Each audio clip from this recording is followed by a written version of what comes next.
Israel का बड़ा नुकसान हुआ है। ब्रेकिंग न्यूज में सुबह ही सुबह आपके सामने बड़ी खबर।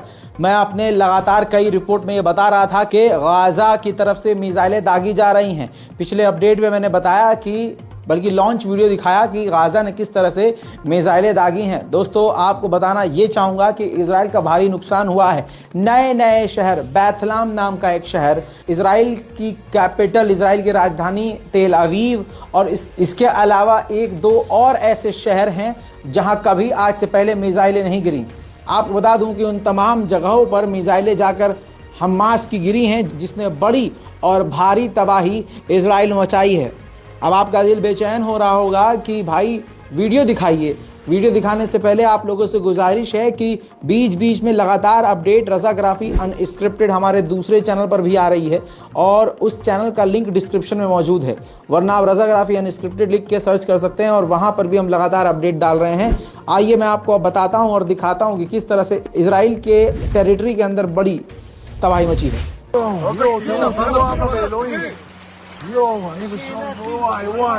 קרה, יואו, הבניין, החלונות. תראי את הבניין, תראי את החלונות. וואי, וואי, וואי, וואי, וואי, וואי, וואי, וואי, וואי, וואי.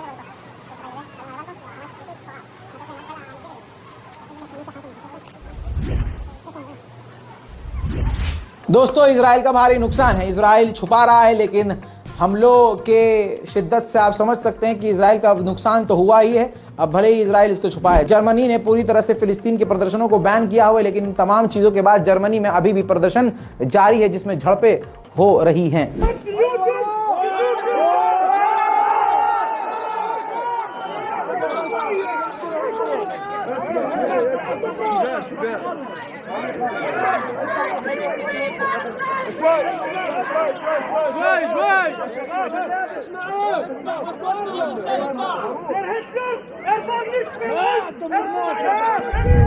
मेरे दोस्तों गाजा का हाल बुरा है। सुबह होते होते तक जो यूएन की टीम गाजा को अब अकेला या को तन्हा छोड़कर अब साउथ गाजा की तरफ जा रही है। यानी यूएन ने भी हथियार डाल दिए हैं इजराइल के आगे। देखिए यूएन की गाड़ियां गाजा से निकल रही हैं।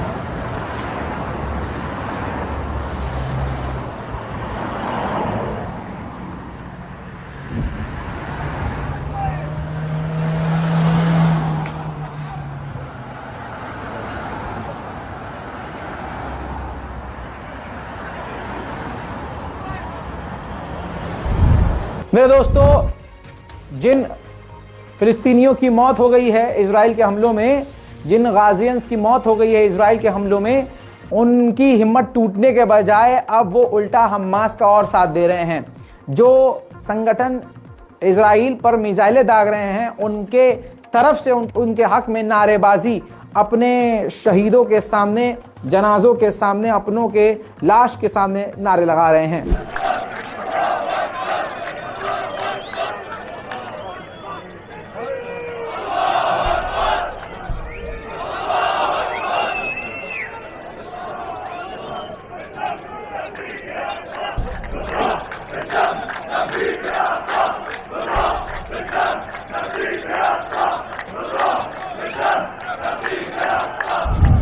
उधर दोस्तों इजराइल का इसी बीच में बयान आया है कि हम नेगोशिएट नहीं करेंगे हमास से, यानी हमास से हम बातचीत नहीं करेंगे।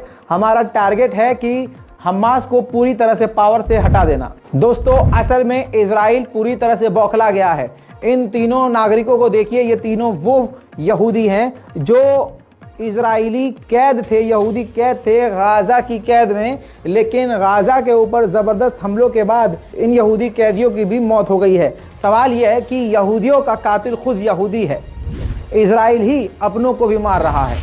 वहीं दोस्तों इजराइल का झूठ खुल चुका है कि किसी भी संगठन ने, फिलिस्तीनी किसी संगठन ने सर नहीं काटा है बच्चों का। लेकिन अब आपको बता दूं कि बात इतनी बढ़ चुकी है कि यहूदी इजरायली मीडिया कर्मी ने खुद कहा है कि इस बात को दोबारा अब क्लेम करेगा, सबूत बनाएगा कि हाँ भाई फिलिस्तीनियों ने हमारे यहूदियों का सर कलम किया है बच्चों का, ताकि इस चीज़ का इस्तेमाल अपने वॉर क्राइम को छुपाने के लिए कर सके। उधर मेरे दोस्तों आपको बता दूं कि यमन की राजधानी सना में भी जोरदार प्रदर्शन शुरू हो चुका है।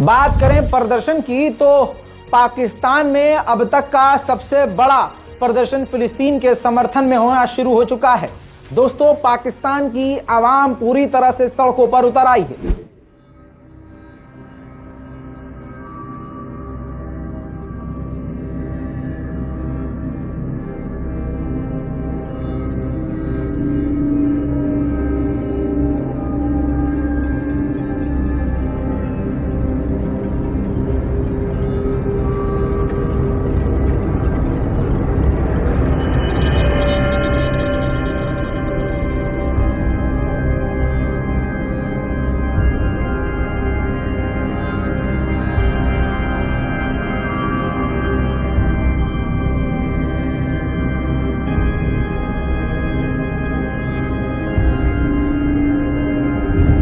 वहीं दोस्तों अमेरिका की राजधानी वॉशिंगटन डीसी में भी लगातार 3 दिन से जबरदस्त प्रदर्शन पाबंदी के बावजूद हो रहे हैं। वॉशिंगटन डीसी में फिलिस्तीन के लिए प्रदर्शन।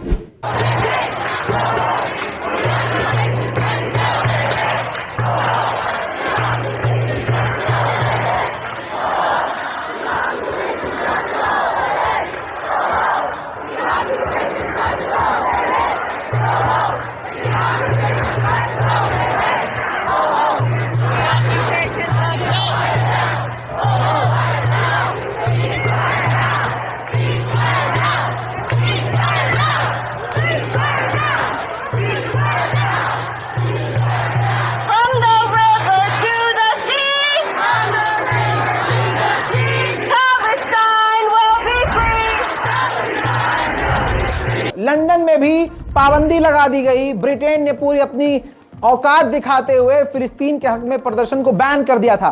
लेकिन बैन का लगना क्या था, जो लोग अब तक घरों में बंद थे वो लोग भी, जो नॉन मुस्लिम है, वो भी फिलिस्तीन के समर्थन में सैलाब की तरह सड़कों पर आ गए।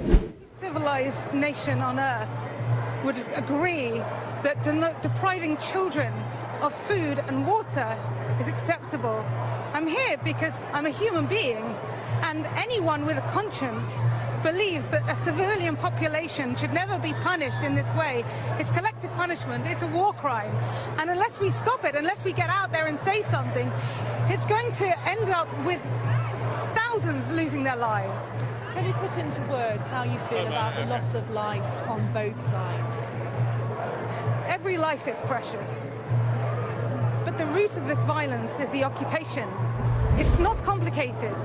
It's a settler colonial. America के राष्ट्रपति बाइडेन ने बात करी है प्रधानमंत्री नेतन्याहू से और कहा है कि हम आपको सपोर्ट करते रहेंगे, यानी आप मारते रहो, हम आपको सपोर्ट करते रहेंगे। महमूद अब्बास से भी जो बाइडेन ने बात करी है, जो फिलिस्तीन के राष्ट्रपति हैं, और उनसे उल्टा महमूद अब्बास से कहा है बाइडेन ने कि देखो हमास जो है ना वो फिलिस्तीन के लोगों को रिप्रेजेंट नहीं करता है, तो उनके लिए तो बोलो ही मत। जबकि सारी दुनिया जानती है कि कोई हमास को आगे नहीं लेके जाना चाह रहा। अभी जो पूरी दुनिया को तकलीफ है वो इसलिए है क्योंकि गाजा की आम जनता, गाजा के बच्चे मारे जा रहे हैं। जॉर्डन के लोगों ने कमाल कर दिया। जॉर्डन के लोग अपने देश में मौजूद अमेरिका की एम्बेसी के बाहर जाकर प्रदर्शन कर रहे हैं और नारे लगा रहे हैं कि दुनिया का सबसे बड़ा शैतान अमेरिका है।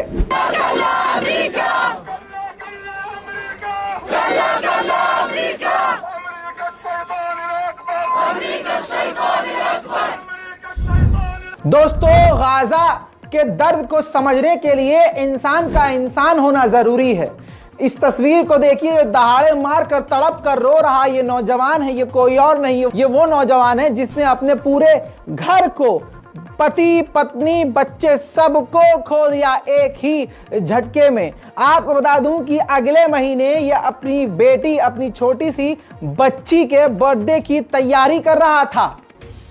इजराइल ने एक ही झटके में सब कुछ छीन लिया। इजराइल के जो सरकारी मीडिया हैं वो भी पूरी तरह से नेतन्याहू के साथ हैं। एक एंकर ये साफ कह रहा है कि बिना हमास को, बिना गाजा को साफ किए प्रधानमंत्री नेतन्याहू अपने टेबल से उठ नहीं सकते। टेबल पर ईरान का मुद्दा है, गाजा का मुद्दा है, हमास का मुद्दा है। जब तक इनका सफाया नहीं होगा मुद्दा खत्म नहीं होगा। सुनिए। אני חושב שלכולם ברור האירוע שאנחנו הולכים למחוק את החמאס. זה יהיה מורכב, זה דבר קשה, זה לא פשוט. תכף ייכנס לפה גם האלוף במילואים יפתח רונטל, שניהל גייסות של שריון ושל כוחות, והיה במטכ"ל הרבה מאוד שנים, שיהיה פה איזה שיח בין אנשי הצבא שיוכלו אולי טיפה להסביר לנו לקראת מה אנחנו עומדים. אבל צריך לזכור, אנחנו באירוע אחר. אנחנו באירוע הרבה יותר גדול. יש את חיזבאללה ויש את איראן, וראש הממשלה, שוב אני אומר, אני לא נכנס פה לעניינים פוליטיים, ביבי גמר, ביבי התחיל, ביבי नशर, बीबी। उधर स्पेन के प्रधानमंत्री ने फिलिस्तीन के गाजा के हक में बोला है। गाजा के लिए उन्होंने बोला कि ये इजराइल जो है गाजा को जो खाली करवा रहा है ये अंतरराष्ट्रीय कानूनों का उल्लंघन है। स्पेन का बहुत बहुत शुक्रिया, कम से कम आप मुस्लिम देशों से एक कदम आगे निकले। लीजिए, देर रात को 1 बजे मैंने अपडेट दिया था, उसका सबूत रख रहा हूं। अमेरिका का टॉप क्लास का एयरक्राफ्ट जो है इस वक्त पहुंचने वाला है। यही वो एयरक्राफ्ट है जो यूएसएस ड्विक डी एसेनहोवर है, CVN-69 जिसका कोड है। खतरनाक, घातक, जंगी नेवी मिलिट्री के साथ हथियारों से लदा हुआ तेजी से इजराइल पहुंचने वाला है। कुछ ही घंटों में इजराइल पहुंच जाएगा। इसके बाद अमेरिका के डिफेंस मिनिस्टर ने कहा है कि हमने युद्धपोत इसलिए भेजा है ताकि कोई और देश इस जंग में ना कूदे, क्योंकि अगर कोई और देश इस जंग में कूदेगा तो जंग बहुत फैल जाएगी। अरे बाबा, सब जानते हैं तुम्हारे दिमाग में क्या चल रहा है। ईरान के यूएन के प्रतिनिधि ने यूएन से कहा है कि अगर वॉर क्राइम को, इजराइल ने जेनोसाइड को तुरंत नहीं रोका तो स्थिति बहुत ज्यादा खराब हो जाएगी, जो पूरी दुनिया के कंट्रोल पे फिर कभी नहीं आ पाएगी। उधर रशिया भी बोला है। रशिया ने यूएन से कहा है यूएन में मंडे को आप मीटिंग रखवाइए, सीज फायर के लिए वोटिंग करवाइए। ठीक इसी तरह से चाइना ने अमेरिका से साफ लफ्जों में कह दिया है कि चाइना पूरी तरह से खिलाफ है। जो गाजा के आम लोगों को मारा जा रहा है, सिविलियंस पर हमला किया जा रहा है, चाइना इसके साथ नहीं है। अमेरिका के फॉरेन मिनिस्टर और कतर के फॉरेन मिनिस्टर मीडिया के सामने एक साथ एक कमरे में बात कर रहे थे और स्टेटमेंट जारी कर रहे थे। पूरी दुनिया के कैमरे टिके हुए थे और एक एक जुमले पर ध्यान दे रहे थे कि अमेरिका क्या बोल रहा है और कतर क्या बोल रहा है। और कतर ने तुरंत उसी वक्त अमेरिका के विदेश मंत्री के मुंह पर जोरदार तमाचा मारते हुए कह दिया कि हम अपने मुल्क कतर के अंदर हमास के दफ्तर को बंद नहीं करेंगे। देखिए। Regarding your question about Hamas political office in Doha, right now, actually this office, since it started, it's being used as a way of communicating and bringing peace and calm to the region, not to instigate any war. And this is the purpose of that office. लेकर चलूं इसी के साथ Canada. तो Canada में भी पाबंदी के बाद जबरदस्त प्रदर्शन फिलिस्तीनियों के समर्थन में होना शुरू हो चुके हैं।